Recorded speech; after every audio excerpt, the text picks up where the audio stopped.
Pabrik sepatu legendaris merek Bata kini dinyatakan tutup atau gulung tikar. Keputusan ini diambil setelah pabrik yang berlokasi di Purwakarta, Jawa Barat ini mengalami kerugian selama 4 tahun, tepatnya sejak pandemi. Sepatu Bata memiliki kenangan tersendiri bagi anak-anak sekolah pada masanya, termasuk bagi saya. Nah, mereka menjadikan Bata adalah bagian dari tradisi Lebaran di Indonesia. Bata telah hidup di masyarakat Indonesia. Temani masa kecil, sepatu Bata kini tinggal kenangan. Kita akan lihat seperti apa ya sebenarnya sepatu Bata. Tapi sedikit sebelum saya bicara mengenai sepatu Bata, ini kita bicara mengenai industri alas kaki di Indonesia.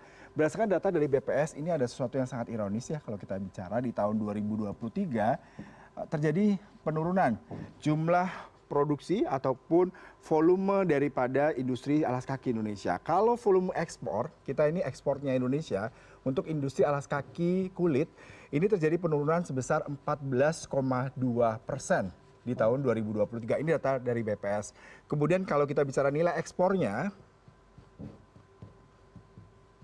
nilai ekspor alas kaki di tahun 2023 juga mengalami penurunan sebesar 15,29%.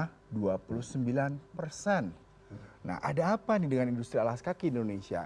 Apakah ini karena memang perubahan perilaku, kemudian kompetitifnya dalam industri alas kaki, kemudian banyaknya produk-produk impor, dan juga pilihan yang beragam membuat kita sebagai konsumen memiliki kecenderungan untuk memilih berbagai macam pilihan. Nah, kita coba lagi menelaah tentang Bata ini ya. Sebenarnya kalau kita bicara mengenai Bata, siapa yang tidak kenal dengan sepatu Bata? Sepatu Bata ini semula saya pikir pasti ada produksi dalam negeri, produksi lokal. Tapi jangan salah, ternyata Bata ini merupakan produk dari Cekoslovakia, negara Eropa, dari kota Zlin. Nah, ini didirikan oleh 3 saudara. Nah, sepatu Bata ini ada di Indonesia itu sebenarnya dari zaman Belanda. Berdasarkan riset yang kami dapatkan, sepatu Bata ini bahkan masuk di Indonesia itu udah kurang lebih ada 93 tahun yang lalu. Bisa Anda bayangkan. Jadi masuk di Indonesia itu sekitar 1900 ya kalau kita bicara ini di era penjajahan Belanda bahkan. Dan sebelumnya dari tahun 1931 makan Belanda dan bekerjasama dengan perusahaan Bata ini adalah dengan perusahaan NV atau biasa dikenal dengan Netherlands Indies sebagai importir sepatu pertama di Indonesia. Kemudian kalau kita bicara mengenai perkembangannya, kemudian sepatu Bata ini datang ke Indonesia, mereka punya pabrik pertama di mana? Di Jakarta Utara, di Tanjung Priok ternyata.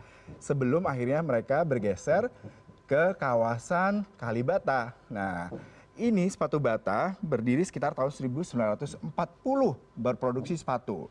Kemudian terdaftar di Bursa Indonesia pada tahun 1982. Bisa Anda bayangkan, bahkan usianya sudah lebih tua daripada kita ya. Nah, yang menarik adalah industri sepatu Bata ini baru bergeser ke Purwakarta, ke pabriknya, ini tahun 1994. Nah, ini kalau kita bicara mengenai produk-produknya, ini mungkin kita familiar dengan produk-produk ini ya.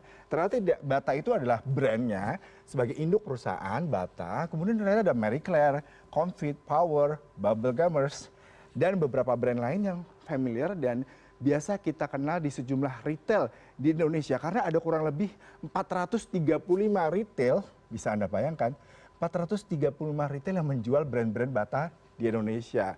Maka tak heran kalau tadi di awal kita katakan ketika Lebaran, hadiah sepatu Bata itu merupakan salah satu gift ataupun salah satu impian dari anak-anak di era baby boomers generasi X. Nah, kalau generasi milenial pastinya berbeda lagi. Seperti apa mereka menyikapi tren sepatu Bata ini. Nah, tapi ternyata terjadi penurunan terhadap jumlah pembeli sepatu Bata sendiri. Memang kalau kita bicara dan tadi saya riset sepatu Bata ini unik ya. Mereka memposisikan brand mereka sebagai menengah ke bawah. Nah, tidak heran tadi dari retail yang ada 435 itu mereka rata-rata di secondary city atau kota-kota kecil. Paling banyak ya. Kota-kota kecil. Mungkin kalau di kota-kota Jakarta udah agak susah ya, meskipun dulu di daerah Kalibata tuh ada satu gerai besar Bata. Nah, ternyata yang menarik adalah kalau kita bicara mengenai penurunan permintaan. Ini ternyata di tahun 2023 kemarin, bahkan terakhir sebelum Bata tutup, ini data dari para pegawai yang terkena PHK, itu hanya ada 233 orang. Bukan hanya ya, tapi jumlahnya masih cukup banyak saudara-saudara. Dan ini adalah dengan produksi hanya 30%. Menurun cukup signifikan Dari sebelumnya kalau kita bicara di 2018, ini Bata ini produksinya mencapai sekitar 3,5 juta pasang sepatu. Sekarang hanya 1,5 juta. Perubahannya cukup signifikan sekali ya. Mengakibatkan ya tadi mereka tidak mampu menggenjot produktivitas, akibatnya perlahan Bata mengurangi tingkat produksi mereka dari 30%, kemudian dari 3,5 juta menjadi 1,5 juta saja. Nah yang menarik kalau kita sedikit melihat kenapa ini terjadi. Menurut permintaan pasti tadi salah satu alasannya adalah kalau beberapa penilaian, bahkan Pak Jokowi mengatakan sepatu Bata sepertinya kurang up to date. Kalau kita lihat sepatu Bata ini terkesan tidak mengikuti tren perkembangan zaman. Baik itu bagaimana mereka melakukan strategi penjualan. Ya rata-rata kalau kita lihat sekarang di era digital mereka menggunakan platform sosial media.